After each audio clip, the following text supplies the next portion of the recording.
The Trump administration on Friday announced a new nuclear weapons policy designed to stave off the possibility of nuclear attacks, especially by Russia, China and North Korea.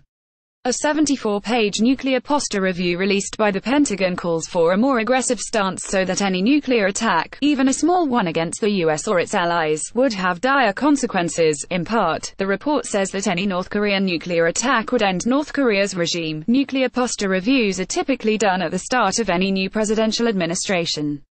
The report represents a departure from Obama's push to reduce the role of nuclear weapons in U.S. defense policy, the Chicago Tribune reported.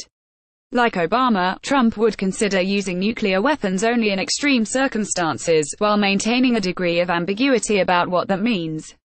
But Trump sees a fuller deterrent role for these weapons, as reflected in the plan to develop new capabilities to counter Russia in Europe, the report states.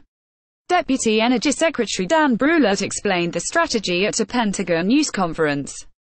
Over the past decade, while the United States has led the world in these reductions, every one of our potential nuclear adversaries has been pursuing the exact opposite strategy, he said. These powers are increasing the numbers and types of nuclear weapons in their arsenal. Among the concerns are what the U.S. calls Russia's aggression in Ukraine and violations of existing arms deals.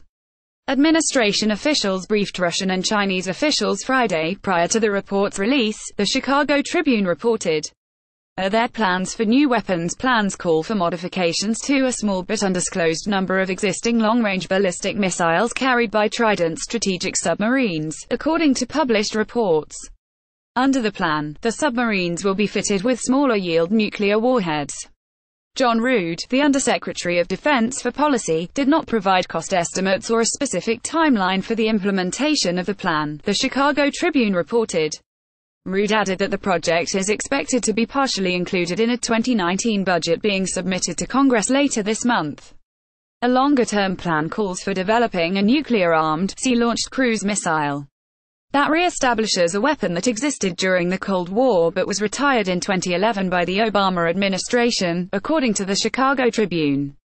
What criticisms were raised? Arms control groups were quick to criticize the report, saying it counters past efforts to reduce nuclear weapons. Alex Bell, an Obama administration leader and disarmament advocate at the Center for Arms Control and Non-Proliferation, told The Washington Post the announcement could set off a new nuclear arms race. You have a clear message to the world that this administration is not interested in leading global efforts to reduce nuclear threats, Bell said.